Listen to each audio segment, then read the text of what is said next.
So you want to know how much does it really cost to live in Orlando, Florida? Well, I know you got questions and we got answers, so don't go anywhere. We'll be right back.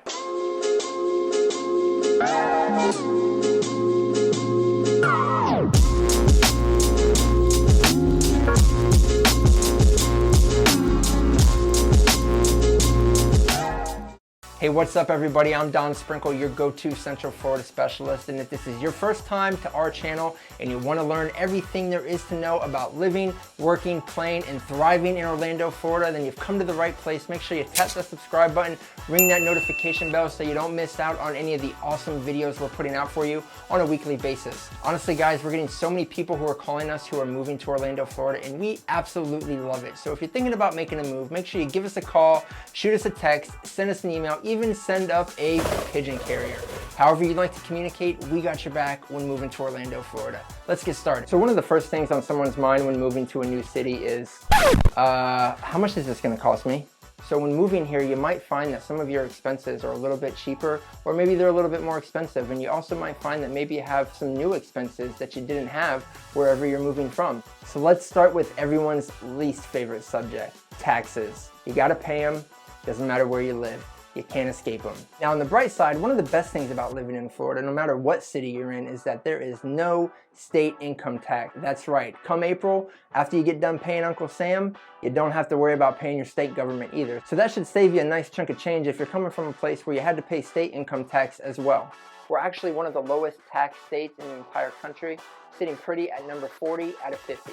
Now, because we don't have a state income tax, much of the state's revenue comes from local taxes. In Orange County, we have a 6.5% sales tax, which is pretty modest compared to Miami and Jacksonville, which have a 7% sales tax, and Tampa out to the west that has an 8.5% sales tax. The other way that Florida makes up with having no state income tax is a special tax on all alcohol sales. 48 cents on every gallon of beer and $6.50 per gallon of every spirit.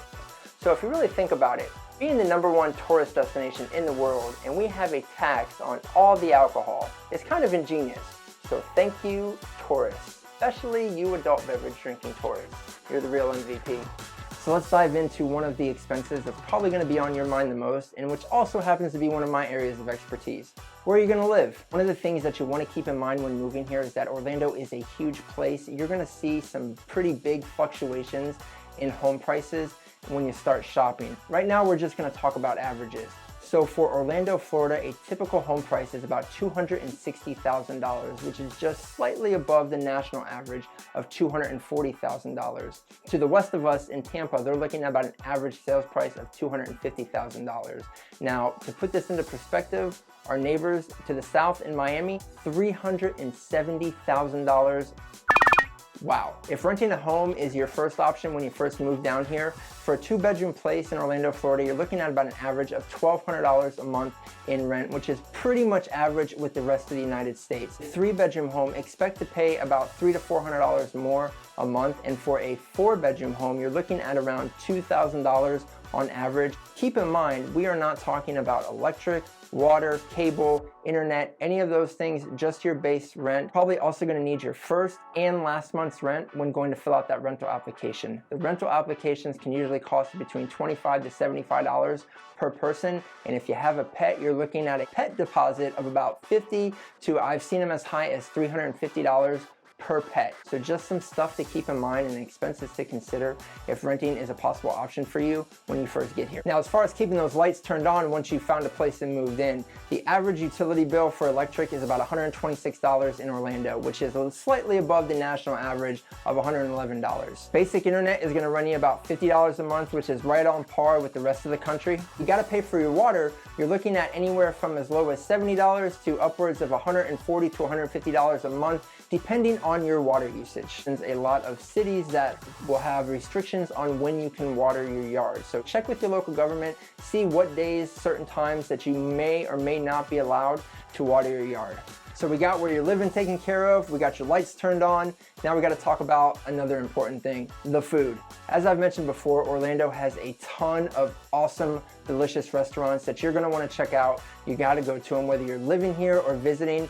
You're going to want to see them. Now, a night out on the town for a dinner or two in a mid-tier restaurant Typically you're looking at about 50 bucks. Now that's including appetizer, main course, and dessert. A couple glasses of wine or maybe a couple brewskis, you can typically tack on another $15 to $20, bringing that total to around $65, $70 dinner for two out in Orlando. If it's during the day and you find yourself downtown wanting to grab lunch, you're typically looking at about $14 per person. One thing that you need to know about Orlando right now is that it is spread out. It's usually about a 15 to 20 minute drive by car, no matter where you're going. So if you're moving here and having a car is an option, I highly recommend it. If owning a car is not an option for you right now, don't worry, Orlando has a huge public transit system.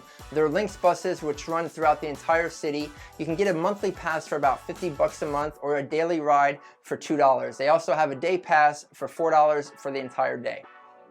We're also continuing to expand our train transportation system, also known as the Sunrail.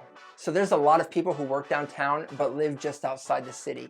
Many of them utilize the train system because they don't want to deal with that rush hour mess coming to and from work on I-4. A single day ticket is going to cost you about $4 to $10 depending on the distance that you're traveling. They also have monthly options as well. I'll include the links for that down below. So I hope you guys enjoyed that. If there's anything that I missed or maybe some expenses that I didn't cover, go ahead and drop them in the comments or send me a message. If there's any other videos or any other things about Orlando that you want to know, I'm more than happy to do a personal video for you, but you got to reach out to me. Make sure you give us a call, shoot us a text, send us an email, even send up the pigeon carrier. However you want to get in touch with us, we got your back when moving to Orlando, Florida. So until next time, catch you on the flip side.